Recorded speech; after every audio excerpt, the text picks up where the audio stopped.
Hello students and friends, welcome to my YouTube channel. आज हम लोग एक्साइज कांस्टेबल की जो घटना घटी है उसके बारे में विस्तार से बात करने वाले हैं। क्या ये जेएसएससी का एक पॉलिटिकल स्टंट था या सॉल्वर गैंग के ऊपर एक करारा प्रहार था, या फिर ऐसा कह सकते हैं कि एजेंसी ने सॉल्वर गैंग के साथ धोखाधड़ी किया है और सॉल्वर गैंग ने फिर छात्रों के साथ धोखाधड़ी किया।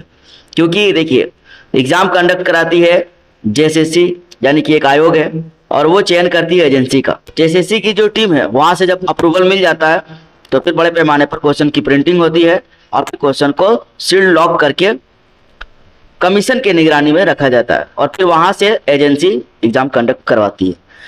अब अगर सॉल्वर गैंग ये दावा कर रहा है कि आप मुझे इतना पैसा दीजिए, मैं आपको क्वेश्चन दूंगा, क्वेश्चन आउट करूंगा, तो सॉल्वर गैंग किसके कांटेक्ट में है? यकीनन एजेंसी या फिर आयोग के कांटेक्ट में, क्योंकि क्वेश्चन वहीं से आ रहा है। The only source of leak of question either it is agency और कमीशन। या तो जेएसएससी लीक करा सकता है या तो फिर सोर्स से।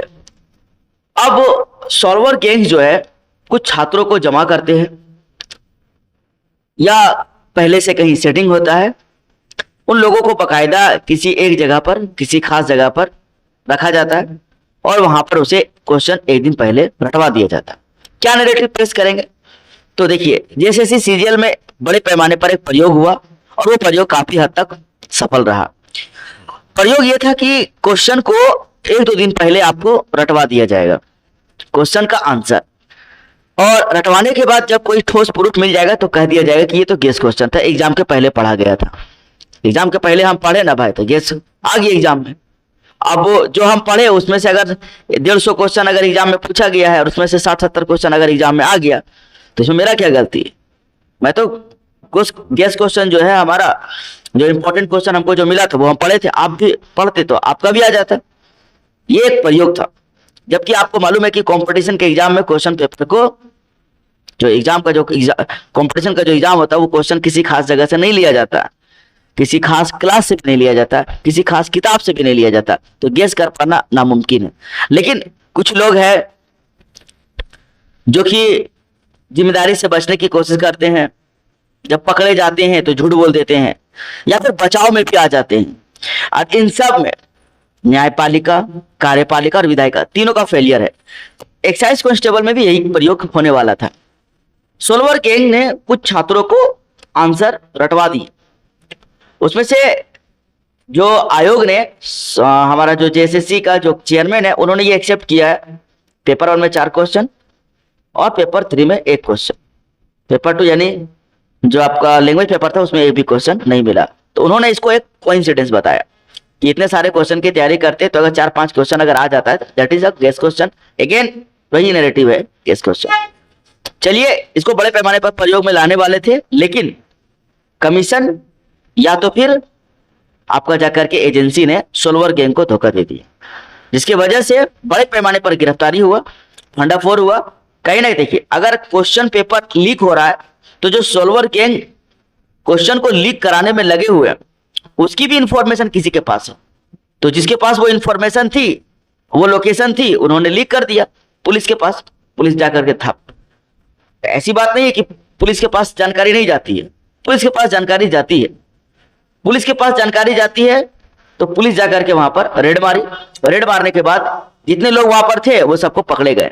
अब देखिए, उसमें बहुत सारे लोग ऐसे भी हो सकते हैं, क्योंकि देखिए एग्जाम जहां हो रहा होता है वहां पर किसी खास किस्म के स्टूडेंट नहीं पहुंचते हैं जो पहले से आयोग के, कमीशन के, एजेंसी के या सॉल्वर गैंग के कांटेक्ट में रहते हैं। वहां हर तरह के स्टूडेंट पहुंचते। तो बहुत सारे स्टूडेंट ऐसे भी होंगे जो वहां चले गए होंगे सॉल्वर गैंग वालों के पास, और वहां पर जब भंडाफोड़ हुआ, रेड मारा गया पुलिस के द्वारा, तो उनकी भी अरेस्टिंग हो गई।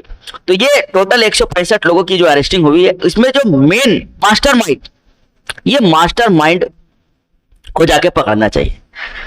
एक दूसरी नैरेटिव ये भी हो सकती है कि हो सकता है ये जेएसएससी का अपना पॉलिटिकल स्टंट है, अपनी छवि सुधारने के लिए, कि हमने इतने लोगों को गिरफ्तार किया, उसमें से कुछ लोग जो होंगे जेन्युइन होंगे, उनकी भी अरेस्टिंग हो गई है। आपने, आयोग ने तो ये बात स्वीकार किया ना कि मेरा जो क्वेश्चन पेपर है वो लीक नहीं हुआ है, कहीं से भी फेयर तरीके से एग्जाम कंडक्ट किया गया। तो जब क्वेश्चन पेपर लीक नहीं हुआ उन लोगों के पास क्वेश्चन पेपर गया नहीं, तो उन लोग अगर किसी भी क्वेश्चन पेपर को, गेस क्वेश्चन पेपर को या इंपॉर्टेंट क्वेश्चन पेपर को अगर पढ़ रहे हैं, तो इसमें आपका कोई भी औचित्य नहीं बनता कि मैं उसे अरेस्ट करूं। मान लीजिए मैं 100 लोगों के साथ डिस्कस कर रहा हूं कि ये वाला क्वेश्चन पढ़ लो, ये वाला आएगा, ये क्वेश्चन पढ़ लो, ये वाला आएगा, और पता चला कि वो क्वेश्चन नहीं आया, पता चला कि वो क्वेश्चन नहीं आया, तो इसको आप क्या कहेंगे? इसको एक प्रयोग कहेंगे जो असफल हो गया। मेरे द्वारा चलाया गया ये एक प्रयोग था, यानी सिल्वर किंग के द्वारा चलाया गया ये एक प्रयोग था जो असफल हो गया। अगर वही सब क्वेश्चन आ जाते तो मेरे द्वारा चलाया गया ये जो प्रयोग था वो सफल हो जाता। अब इसमें दो बातें आती है, या तो एजेंसी ने या कमीशन ने मुझे क्वेश्चन नहीं दिया हो बहु, जिसकी वजह से असफल हो गया। अगर एजेंसी या कमीशन ने मुझे क्वेश्चन दिया होता तो आ जाता, तो मैं सफल हो जाता। जेएसएससी सीजीएल के मामले में यही हुआ, एजेंसी या कमीशन ने क्वेश्चन दिया होगा तभी जाकर के 60 से 70 क्वेश्चन, 150 क्वेश्चन में आ गए एग्जाम में, लीक हो गए। उसको लीक ही कहा जाता है, उसको लीक ही कहा जाता है। न्यायपालिका उसे नहीं मानती है लीक, उसको गेस क्वेश्चन मानती है। या जेएसएससी के अधिकारी लोग भी इसको गेस क्वेश्चन मानते हैं, या जो लोग रिजल्ट के पक्ष में थे, सरकार के पक्ष में, वो भी यही कहते कि नहीं गेस क्वेश्चन था।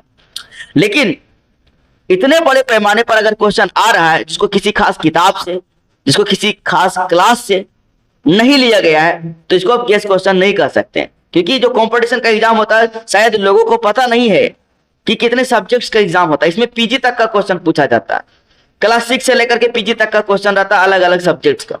मैथ्स का अलग क्वेश्चन रहता है, रीजनिंग का क्वेश्चन अलग रहता है, उसके बाद जाकर के साइंस का क्वेश्चन रहता है, कंप्यूटर का क्वेश्चन रहता है, आपका जाकर के एसएसटी का सारा सब्जेक्ट का क्वेश्चन रहता है, साइंस का सारा सब्जेक्ट का क्वेश्चन रहता है, लेटेस्ट जो इंफॉर्मेशन, लेटेस्ट जो आपका जो घटना चक्र, करंट अफेयर है, ये सब क्वेश्चन रहता है।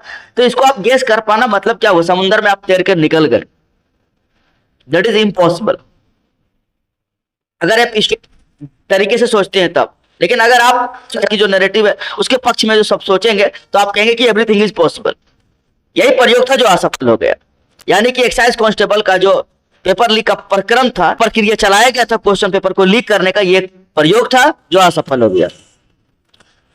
अब इसमें जो अरेस्टिंग हुई है उसको मैं पूरी तरीके से जायज नहीं मानता हूं और नाजायज भी नहीं मानता हूं। कुछ लोग उसमें सिल्वर किंग थे जिसको पकड़ाना बहुत जरूरी था, उसका मास्टरमाइंड पता चलना जरूरी था कि कौन है इसके पीछे, जो एजेंसी से मिला हुआ या तो कमीशन से मिला हुआ है। अगर कमीशन इतना ईमानदार होगी तो इस बार मैं गारंटी के साथ कहता हूं मास्टरमाइंड जरूर पकड़ा जाएगा। आप याद कीजिए जेएसएससी सीजीएल का जो एग्जाम हुआ था जनवरी महीने में, वो क्वेश्चन पेपर लीक हो गया था, उसका मास्टरमाइंड कौन अभी तक नहीं पकड़ाया गया। क्यों नहीं पकड़ाया गया? क्योंकि उसका कमीशन या एजेंसी के साथ डायरेक्ट लिंक होगा, हाई प्रोफाइल का होगा, छोटा मोटा आदमी थोड़ी है, पकड़ा जाएगा। फिर जेएसएससी सीजीएल का जो दोबारा एग्जाम हुआ उसमें भी पेपर लीक की घटना हुई, लेकिन सरकार ने मानने से इनकार कर दिया, एजेंसी ने मानने से इनकार कर दिया, उसकी जो टीम थी वो भी मानने से इनकार कर दिया। क्यों? ये अभी तक बना हुआ जांच का विषय, अभी तक जांच होता है, 6 महीने में जांच एसआईटी सबमिट कर देगी। कब? रिजल्ट जारी करने के बाद। अगर मान लिया जाए कि जांच में कुछ गड़बड़ी पाया गया तो फिर नेचुरल जस्टिस के तहत, जिस तरीके से जेपीएससी 6 जेपीएससी में नेचुरल जस्टिस दिया गया था, इस बार भी नेचुरल जस्टिस दिया जाएगा, क्योंकि सैलरी दे दिया गया है, 6 से 7 महीने तक जॉब कर लेगा, तो उसको हटाना थोड़ा दिक्कत वाला बात हो जाएगा। ठीक है, आज के डेट में सबसे ज्यादा इंपॉर्टेंट चीज और सबसे ज्यादा कठिन काम है ईमानदार होना, और सबसे आसान काम हो जाए बिक जाना। यही इसी कसमकस में इंसान, छात्र जो है सो जी रहा है, या तो बिक जा रहा है या तो फिर ईमानदार है, नहीं बिक पा रहा। यही 2 चीजें हैं। नहीं बिकेंगे तो पूरी तरह से ईमानदार है आप, फिर आप कोई भी रहे, सरकार रहे, कमीशन रहे, उससे क्या मतलब। अब इन लोगों की पेशी होगी कोर्ट में, पेशी होने के दौरान इन लोग से पूछा जाएगा, इन लोगों से सबूत कलेक्ट किए जाएंगे कि हाँ जी दिखाइए आपके पास क्वेश्चन था कि नहीं था। तो ये सारे लोग तो आपका जाकर के बच के निकल जाए, इन लोगों को तो छोड़ दिया जाएगा ना, क्योंकि बोलेगा कि देखिए सर, हम लोग जो आप पढ़ रहे थे वो तो आया ही नहीं एग्जाम में, तो हमारे पास क्वेश्चन ही नहीं था।